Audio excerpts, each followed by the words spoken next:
Today, I'm teaching you how to draw a medieval castle, and near the end, I'll also share a quick glimpse into the fascinating history of their origins with real castle footage.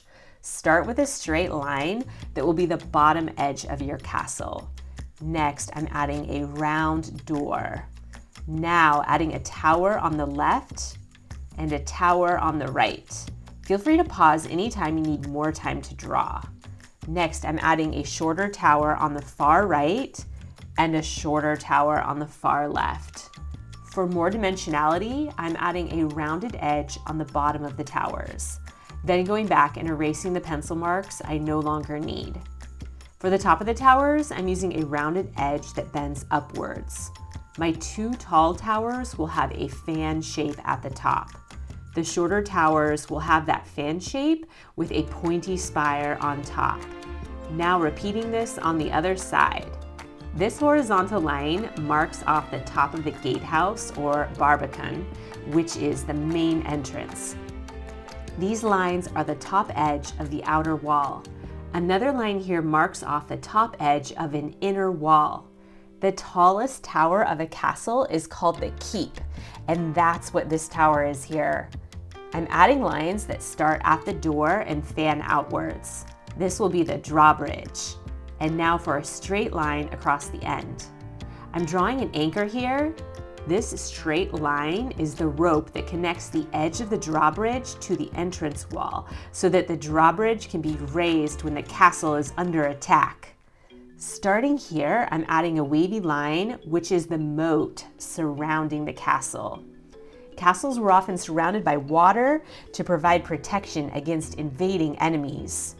I'm using the line above as a guide to draw the indented section that forms the battlements. Castle battlements provided a defensive structure for archers and soldiers to protect themselves while attacking enemies. And now erasing the above line because I no longer need it.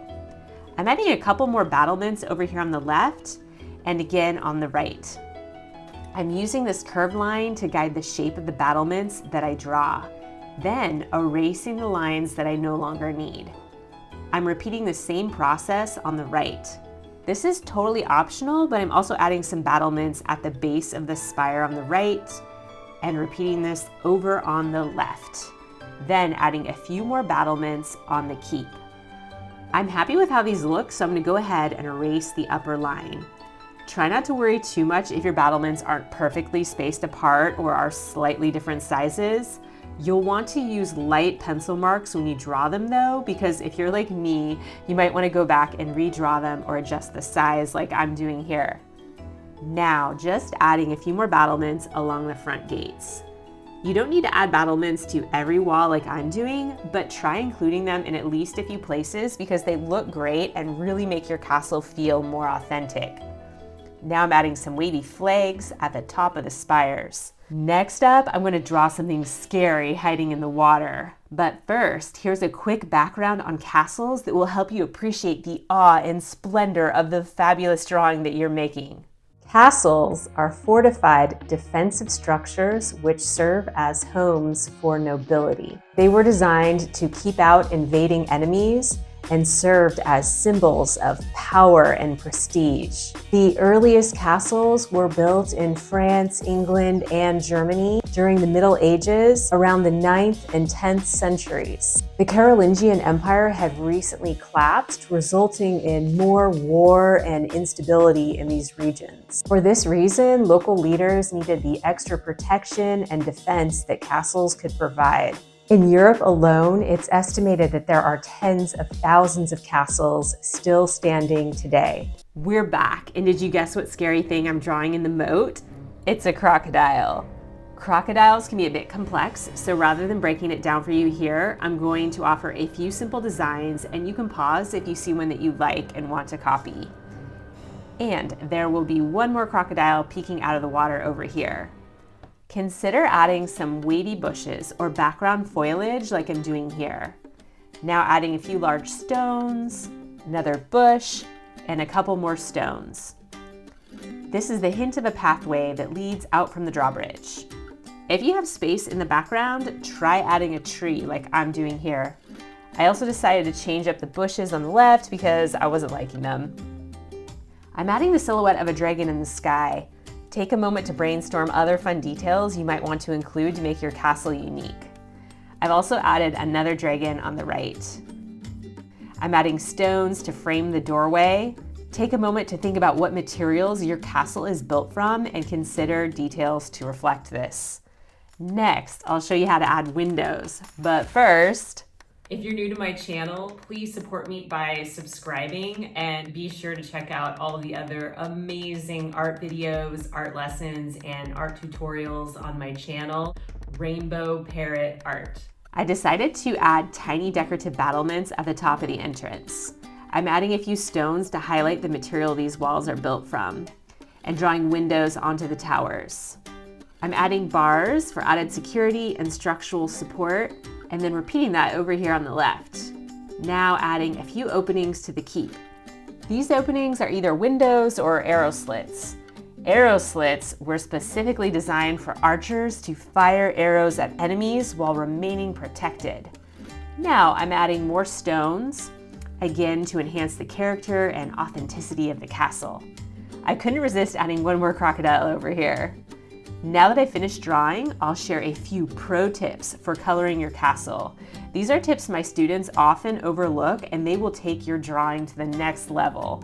For starters, I recommend testing your colors on a scratch paper first, like I'm doing here, so that you can know what your colors look like before you use them. I'm adding rings around the crocodile and leaving them white so that the water looks more dimensional and realistic. I'm using alcohol-based markers for this, but you could also use colored pencils or crayons on your castle. As you can see, I'm making other wavy marks in the water. I'm leaving these areas white when I fill in the water. If you're new to drawing and this seems super hard, feel free to skip this and just color in your water using a solid color. You may want to try filling in your crocodiles using a couple different shades of green. I decided to add some fireworks into the sky. Fireworks didn't exist during medieval times when castles were common, but I'm including them here because they're so closely tied to fairy tales and magical lore. I'm also drawing some stars in the sky, so if you want to be more historically accurate, you can stick with just stars. Now adding some neon colors where I've drawn the outline of the fireworks. I'm also outlining around the stars, so I remember not to fill them in when I add color to the sky. I'm using shades of subdued purple to create a magical night sky. I'm using a cream colored pencil on the castle walls because of all the colors I tested, it was my favorite.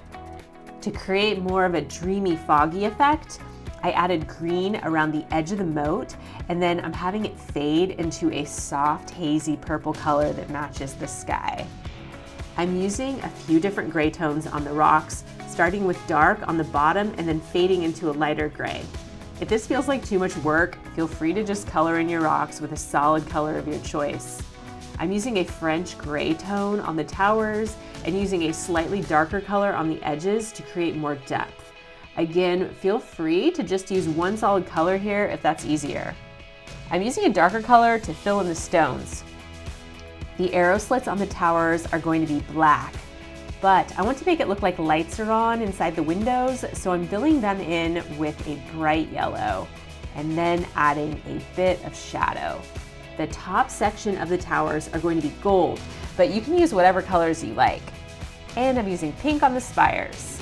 When you're done coloring, consider going back with either an ultrafine Sharpie or a black colored pencil and outlining around the edges to make the features of your drawing really pop out. You may also want to pencil in some details on your door.